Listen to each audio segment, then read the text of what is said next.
Assalamualaikum warahmatullahi wabarakatuh. Perkenalkan, nama saya Tiffany Taminatu Salsabila. Di sini saya akan menjelaskan mengenai analisis residu pestisida pada buah tomat di Sulawesi Selatan. Di sini saya mengutip jurnal dari Januatil dan kawan-kawan.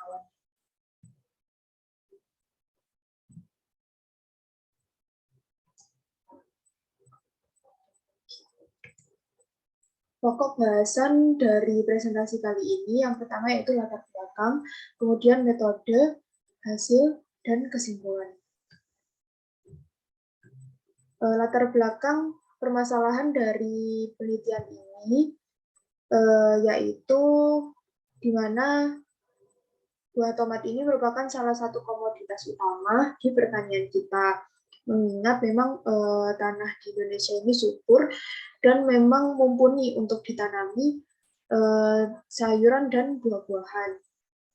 Selain itu, kebutuhan masyarakat akan buah tomat ini juga besar, karena memang jumlah masyarakat ini terus bertambah, dan akhirnya mengakibatkan peningkatan permintaan dari buah tomat ini.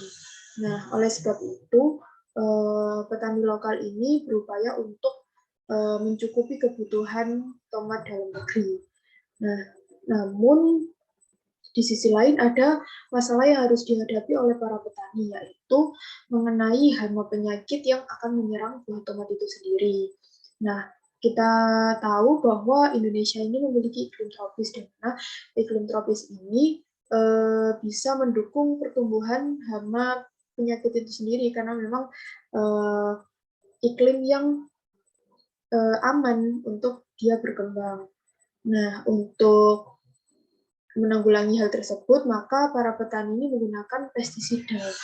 Namun karena memang semakin lama ini hama penyakit tanaman tersebut semakin ganas, semakin parah, maka membuat petani ini menggunakan pestisida secara berlebihan. Padahal yang kita tahu, pestisida ini ketika disemprotkan pada tanaman tidak serta-merta akan hilang seiring pertumbuhan tanaman tersebut, namun akan menjadi residu terhadap tanaman tersebut. Padahal tanaman ini nanti akan kita makan. Maka secara tidak langsung memang pestisida ini akan tetap menempel pada tanaman kan. Jika kita tidak mencucinya dengan benar, maka itu akan masuk ke dalam tubuh kita, dan itu memang sangat berbahaya. Oleh sebab itu, pengukuran kadar pada suatu tanaman, baik itu buah atau sayuran, itu penting. Karena memang sebenarnya residu pestisida ini memiliki ambang batas, yaitu 0,5 mg per kilogram. Jika kadar pestisida itu melebihi ambang batas tersebut, maka dikatakan tanaman tersebut dapat membahayakan tubuh kita, seperti itu. Kemudian metode dari penelitian ini, hal yang pertama yang dilakukan yaitu sampling. Penelitian ini dilaksanakan di 3 kabupaten, yaitu Kabupaten Goa, Kabupaten Maros, dan Kabupaten Indrakang. Masing-masing kabupaten tersebut diambil sampel langsung dari petani dan pengambilan sampel di pasar. Sedangkan untuk pengujian sampelnya ini dilaksanakan di UPTD Laboratorium Pengujian Pestisida, Balai Proteksi Tanaman Pangan dan Hortikultura, Provinsi Sulawesi Selatan, dan Balai Pengujian Mutu Produk Tanaman atau BPMPT di Pasar Minggu, Jakarta. Kemudian alat dan bahan pada analisis ini yaitu yang pertama alat, dibutuhkan cool box, GCA Chillen, timbangan analitik, telenan, pisau rotary evaporator, ultrathorax atau blender, test tube, gelas piala, pipet gondok, string, Erlenmeyer, dan labu bulat. Kemudian bahan yang digunakan yaitu 1 kg tomat dari setiap tempat sampling atau masing-masing lokasi dari 3 kabupaten tadi, kemudian air, aluminium foil, aseton, bahan aktif yaitu chlorpyrifos dan propanofos, toluen, diklorometan, dan petroleumeter. Kemudian langkah kerja pada analisis ini yang pertama yaitu 1 kg tomat ini diambil dari setiap 3 lokasi tadi. Kemudian sambal tomat ini dipotong menjadi 8 bagian. Nah, 1/8 bagian ini diambil kemudian dicincang dan ditimbang sebanyak 8 gram. Kemudian ditambahkan 30 ml aseton, lalu dilumatkan dengan ultratoraks selama 30 detik. Setelah dilumatkan, ini ditambahkan 30 ml diklorometan dan 30 ml petroleometer pada suhu 40 derajat Celcius sampai 60 derajat Celcius. Kemudian dilumatkan lagi selama 30 detik, diendapkan dan diambil 25 ml cairan ke dalam lampu bulat, diuapkan dengan rotary evaporator pada suhu 40 derajat Celcius untuk menguapkan pelarut tadi, dilarutkan residu dalam 5 ml isooktan dan toluen ini dengan perbandingan 9:1. Kemudian dimasukkan ke dalam test tube, dimasukkan 1,5 ml larutan tadi ke dalam botol vial dan dianalisis menggunakan GCMS. Kemudian hasil yang diperoleh yakni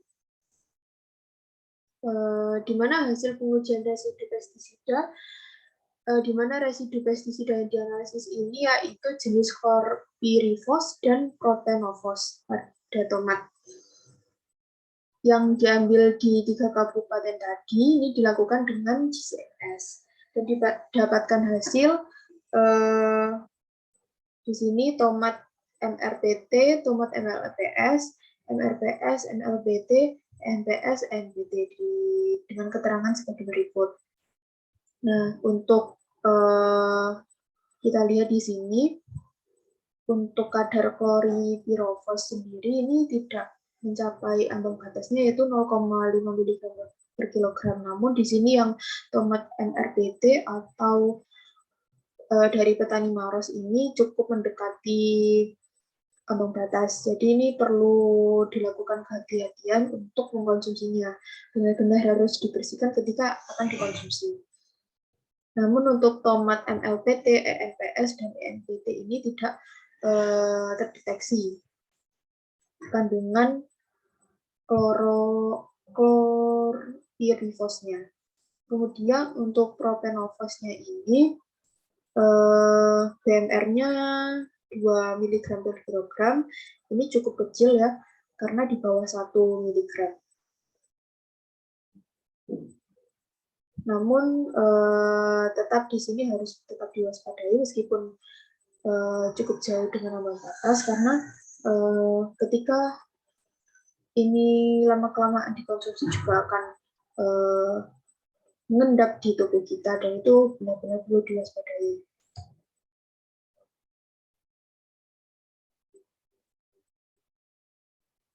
Kemudian kesimpulan dari penelitian ini yaitu berdasarkan hasil analisis tadi, kandungan chlorpyrifos dan propanofos pada tomat di 6 lokasi pengambilan sampel. Jadi 6 lokasi tadi kan 3 pasar dan 3 petani. Pada 3 kabupaten menunjukkan bahwa memang kadar residu chlorpyrifos dan propanofos ini memang terdeteksi. Ada yang terdeteksi dan ada yang tidak.